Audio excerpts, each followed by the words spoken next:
നമസ്കാരം. റാഫ്റ്റോ ക്രിക്കറ്റിലേക്ക് എവർക്കും സ്വാഗതം. ICC T20 world കപ്പിൽ ഇന്ത്യയുടെ സൂപ്പർ 8 അവസാന മത്സരം ഒരു വെർച്വൽ നോക്കൗട്ട് ക്വാർട്ടർ ഫൈനൽ പോലെയാണ്. നാളെയാണ് ആ കളി. ഈഡൻ ഗാർഡൻസിൽ ഇന്ത്യയും വെസ്റ്റ് ഇൻഡീസും തമ്മിൽ നേർക്കുനേർ ഏറ്റുമുട്ടുകയാണ്. കളിക്ക് മുന്നോടിയായിട്ട് ഇന്ന് മാധ്യമങ്ങളെ കണ്ടത് പ്രീ മാച്ച് പ്രസ് കോൺഫറൻസിലെത്തിയത് ഇന്ത്യയുടെ അസിസ്റ്റൻറ്റ് കോച്ച് റയാൻ ടെൻഡോഷയാണ്. നമ്മൾ ടെൻഡോഷ എന്ന് പറയും, പക്ഷേ അവരുടെ പ്രൊനൗൺസിയേഷൻ റയാൻ ടെൻഡോസ്കോട്ടെ എന്നാണ്. ഏതായാലും RTD ചുരുക്കി അങ്ങനെ പറയാം. RTD ഇന്ന് മാധ്യമങ്ങളെ കണ്ടു, കാര്യങ്ങൾ വിശദീകരിച്ചു. ഇന്ത്യയുടെ അപ്രോച്ച് എന്തായിരിക്കും അദ്ദേഹം പറയുന്നുണ്ട്. ശരിക്കും പ്രഷർ മാച്ചാണ്, അതില്ലാന്നൊന്നും പറയുന്നില്ല, പക്ഷേ നമ്മൾ പുറകോട്ട് പോവില്ല. വെസ്റ്റ് ഇൻഡീസിൻ്റെ മികവ് കണ്ട് പുറകോട്ട് മാറി നിൽക്കാൻ നമ്മളില്ല. 20 ഓവറും അറ്റാക്ക് ചെയ്യുന്ന ക്രിക്കറ്റ് തന്നെ കളിക്കുമെന്ന് അദ്ദേഹം പറയുന്നുണ്ട്. വിശദമായിട്ട് അദ്ദേഹത്തിൻ്റെ വാക്കുകളിലേക്ക് നോക്കാം. ആദ്യം സഞ്ജുവിനെ കുറിച്ചും റിങ്കുവിനെ കുറിച്ചും പറഞ്ഞൊക്കെ നോക്കാം. റിങ്കു ഇതുവരെ ടീമിനോടൊപ്പം ജോയിൻ ചെയ്തിട്ടില്ല. ഇന്ന് ലേറ്റർ ദി ഈവനിങ് അദ്ദേഹം ജോയിൻ ചെയ്യുമെന്ന് പ്രതീക്ഷിക്കുന്നു എന്നാണ് ടെൻഡോഷെ പ്രസ് കോൺഫറൻസിൻ്റെ സമയത്ത് പറഞ്ഞത്. സഞ്ജു സാംസണെ കുറിച്ച് പറഞ്ഞത്, Sanju Samson look in good touch. നല്ല രൂപത്തിൽ തന്നെയാണ് അദ്ദേഹം കളിച്ചിട്ടുള്ളത്. ആരും സ്കോർ കാർഡ് നോക്കി ആരും അങ്ങനെ ഡൊമിനേറ്റ് ചെയ്തെന്ന് പറയാനില്ല. എല്ലാവരും സ്കോർ ചെയ്തു. അതാണ് നമ്മുടെ മോഡസ് ഓപ്പറാൻഡി എന്നുകൂടി അദ്ദേഹം പറയുന്നുണ്ട്. വിശദമായിട്ട് തന്നെ അദ്ദേഹത്തിൻ്റെ പ്രസ് കോൺഫറൻസ് നോക്കാം. അദ്ദേഹം ആദ്യം റിങ്കു സിംഗിന് അദ്ദേഹത്തിൻ്റെ പിതാവ് മരിച്ചല്ലോ, അപ്പോൾ കണ്ടോളൻസസ് പറഞ്ഞുകൊണ്ടാണ് തുടങ്ങുന്നത്. അദ്ദേഹത്തിൻ്റെ ഫാമിലിക്കും റിങ്കുവിനും ഈ ഒരു സമയത്ത് പിന്തുണ അറിയിക്കുന്നു. എന്നിട്ട് ഇതുവരെ ടീമിനോടൊപ്പം ചേർന്നിട്ടില്ല. ഇന്ന് വൈകുന്നേരത്തോടുകൂടി later in the evening join ചെയ്യുമെന്ന് പ്രതീക്ഷിക്കുന്നു എന്ന് ടെൻഡോഷെ പറഞ്ഞു. പിന്നീട് അദ്ദേഹം വിശദീകരിച്ച് പറഞ്ഞു, തീർച്ചയായിട്ടും ടീമിൽ ഈ ഒരു ടൂർണമെൻറ്റ് കളിക്കുമ്പോൾ ക്വാളിറ്റി ടീംസാണ് ഇപ്പോൾ ഈ ടൂർണമെൻറ്റിൽ ഇനി ബാക്കിയുള്ളത്. അതുകൊണ്ട് തന്നെ ബിഗ് പ്ലെയേഴ്സ് ബിഗ് മൊമെൻറ്റിൽ തീർച്ചയായിട്ടും മികച്ച പ്രകടനം നടത്തേണ്ടതുണ്ട്, സ്റ്റാൻഡിങ് അപ്പ് ചെയ്യേണ്ടതുണ്ട്, സ്റ്റാൻഡ് ഔട്ടായിട്ടുള്ള പെർഫോമൻസ് അവരിൽ നിന്ന് വരേണ്ടതുണ്ട്. ഓരോ പ്ലെയേഴ്സിനും ഇത് ഒരു പരീക്ഷണ ഘട്ടം തന്നെയാണ്. അവരുടെ വേഴ്സറ്റാലിറ്റി ഇവിടെ ഉപയോഗപ്പെടുത്തേണ്ടതുണ്ട്. ഡിഫറെൻറ്റ് സിറ്റുവേഷനിൽ ഡിഫറെൻറ്റ് കണ്ടീഷൻസിൽ എങ്ങനെ കളിക്കുന്നു എന്നുള്ളതാണ് പ്രധാനപ്പെട്ട കാര്യം. എല്ലാവരും ഈ ഒരു പിച്ച് ഒന്ന് കണ്ടിട്ടുണ്ട്. അതിനുശേഷം നമ്മൾ കോമ്പിനേഷൻസ് തീരുമാനിച്ചിട്ടുമുണ്ട്. Sanju looked in good touch. എല്ലാവരും സ്കോർ ചെയ്തിട്ടുണ്ട്. എന്തായാലും പാർട്ട്ണർഷിപ്പിലാണ് നമ്മൾ ഫോക്കസ് ചെയ്യേണ്ടത്. കഴിഞ്ഞ മത്സരത്തിൽ നമ്മൾ അങ്ങനെയാണ് കളിച്ചത്. നമ്മൾ പ്രിപ്പയർഡ് ആണ്.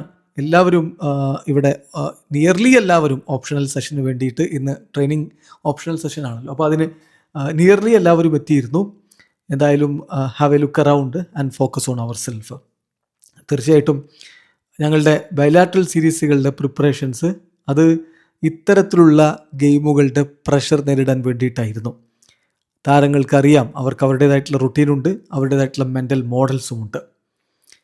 ഞങ്ങൾ ഇതുവരെ നേരിട്ട എല്ലാ ചലഞ്ചുകൾ പോലെ തന്നെയും നമ്മളും ഈ മത്സരത്തെയും നേരിടുകയാണ്. അല്ലാതെ ഒരു ഓവർ ഫോക്കസിൻ്റെ ആവശ്യമില്ല. നമ്മൾ കൂടുതലായിട്ടൊരു കാര്യത്തിൽ ഫോക്കസ് ചെയ്യുകയാണെങ്കിൽ തീർച്ചയായിട്ടും നമ്മുടെ മൈൻഡ് ക്ലോഗ്ഡപ്പായി പോകും എന്നുകൂടി അദ്ദേഹം പറയുന്നുണ്ട്. അതായത് വെസ്റ്റ് ഇൻഡീസിൻ്റെ സ്ലോ ബോൾ യൂസ് ചെയ്യാനുള്ള എബിലിറ്റി, ഇങ്ങനെയുള്ള കാര്യങ്ങളൊക്കെ ഉണ്ട്, വലിയ ചലഞ്ച് വരികയാണ്. അപ്പോൾ അതിനെക്കുറിച്ചാണ് അദ്ദേഹം ഈ വിശദീകരിക്കുന്നത്. എന്നിട്ട് അദ്ദേഹം പറയുന്നു, തിലക് ഇനി നമ്പർ 5 ബാറ്റ് ചെയ്യാൻ വരുമോ എന്നുള്ള ചോദ്യം വരുമ്പോൾ അതിനുള്ള മറുപടിയാണ്. നമ്മൾ അങ്ങനെ ഒരു കൺക്ലൂഷനിലേക്ക് എത്തിയിട്ടില്ല തിലക് നമ്പർ 5 ബാറ്റ് ചെയ്യുള്ളൂ എന്നുള്ളത്. നമുക്ക് ഓരോ താരങ്ങൾക്കും ഡിഫറെൻറ്റ് എൻട്രി പോയിൻറ്റ്സ് ഉണ്ട്. തിലകിനെ സംബന്ധിച്ചിടത്തോളം അറൗണ്ട് 10 ഓവർ ഒരു കംഫർട്ടബിൾ ആയിട്ടുള്ള എൻട്രി പോയിൻ്റ് ആയിട്ടാണ് അദ്ദേഹം കാണുന്നത്. സോ തിലകിന് 2 റോൾസിലും, അതായത് നമ്പർ 3 ഇതുപോലെ വന്നിട്ട് നമ്പർ 5 പെർഫോം ചെയ്യാൻ പറ്റുന്നു എന്നുള്ളത് സന്തോഷമുണ്ടാക്കുന്ന കാര്യമാണ്.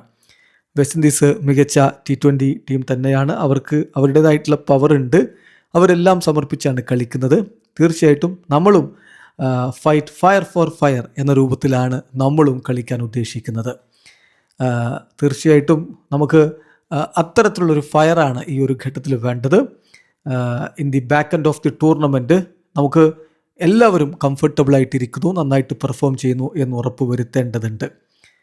ഏതായാലും എല്ലാ താരങ്ങൾക്കും, മോസ്റ്റ് ഓഫ് ദി ഗൈസ്, അവർക്ക് ടീമിൽ ഒരു റോളുണ്ട്. അവരത് നല്ല രൂപത്തിൽ പ്ലേ ചെയ്യുന്നുണ്ട്. വരുണ് ഒരുപാട് സക്സസ് ഇവിടെ ഈ കൊൽക്കത്തയിലെ പിച്ചിൽ ഉണ്ടാക്കിയിട്ടുള്ള ആളാണ്. അദ്ദേഹമാണ് നമ്മുടെ പ്രധാനപ്പെട്ട attacking options. So we have strategies to deploy him in different phases. വ്യത്യസ്ത ഘട്ടങ്ങളിൽ അദ്ദേഹത്തെ ഉപയോഗിക്കാനുള്ള സ്ട്രാറ്റജീസ് നമ്മുടെ അടുത്തുണ്ട്. പിന്നെ കഴിഞ്ഞ മത്സരത്തിൽ മികച്ച പാർട്ട്ണർഷിപ്പുകളുണ്ടായിരുന്നു. 2 ആളാണ് 50 അടിച്ചത്. ബട്ട് സ്റ്റിൽ നമ്മൾ 250 സ്കോർ ചെയ്തു. അപ്പോൾ ആസ് ലോങ് ആസ് ഒരു ഗ്രൂപ്പ് എന്ന രൂപത്തിൽ നമ്മൾ നന്നായിട്ട് സ്കോർ ചെയ്യുന്നുണ്ടെങ്കിൽ തീർച്ചയായിട്ടും 200-200-നടുത്തൊക്കെ നമുക്ക് എത്താൻ പറ്റുന്നുണ്ടെങ്കിൽ തീർച്ചയായിട്ടും വി ആർ ഗുഡ് എന്ന് വേണം അതിനെ കാണാൻ എന്നുകൂടി ഇപ്പോൾ റയാൻ ടെൻഡോഷെ പറയുന്നുണ്ട്.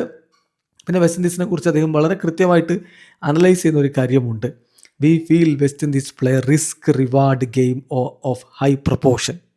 അങ്ങനെയാണ് അവർ കളിക്കുന്നത്, റിസ്ക് റിവാർഡ് ഗെയിം.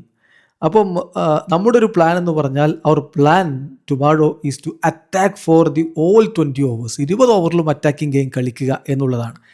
എന്നിട്ട് നമ്മൾ പിന്മാറാതെ നമ്മൾ കളിക്കുക. So we are going to fight fire with fire tomorrow. തീർച്ചയായിട്ടും ഒരു ഗുഡ് ഗെയിമാണ് ഞാൻ എക്സ്പെക്റ്റ് ചെയ്യുന്നത് എന്നുകൂടി അദ്ദേഹം പറയുന്നുണ്ട്. ഏതായാലും അത്ര എളുപ്പമല്ല വെസ്റ്റ് ഇൻഡീസിനെതിരെ. വെസ്റ്റ് ഇൻഡീസിൻ്റെ ഭാഗത്ത് ഒരുപാട് വെപ്പൺസ് ഉണ്ട്, പേസ് ഓഫ് ഡെലിവറീസ് നന്നായിട്ട് കൈകാര്യം ചെയ്യാൻ കഴിവുള്ള ബൗളർമാരുണ്ട്, മികച്ച രൂപത്തിലുള്ള കോച്ചുണ്ട്, എല്ലാ കാര്യങ്ങളും അവർക്കും പെർഫെക്റ്റ് ആയിട്ടുണ്ട്. അതുകൊണ്ട് തന്നെ ഇന്ത്യക്ക് ബുദ്ധിമുട്ടായിരിക്കും. അവരുടെ ആ സ്ട്രെങ്ത്തിനെ കുറിച്ച് ചോദിക്കുമ്പോൾ ടെൻഡോഷെ പറഞ്ഞതാണ് നമ്മൾ ആദ്യം പറഞ്ഞത്, ഒരുപാട് നമ്മൾ ഫോക്കസ് ചെയ്യേണ്ട കാര്യമില്ല. അങ്ങനെ ചെയ്താൽ പിന്നെ നമ്മുടെ മൈൻഡ് ക്ലോഗ്ഡപ്പായി പോകും എന്നുള്ളത്. അതുകൊണ്ട് തന്നെ മികച്ച രൂപത്തിലൊരു പെർഫോമൻസ് നടത്തുക, വിജയിക്കുക, അതാണ് ഇമ്പോർട്ടൻ്റ് എന്നുകൂടി അദ്ദേഹം പറഞ്ഞു വെക്കുന്നു. വീഡിയോ അവസാനിക്കുന്നു. ക്രിക്കറ്റ് ലോകത്തെ കൂടുതൽ വിശേഷങ്ങളുമായി റഫ് ടോക്സ് എത്താം.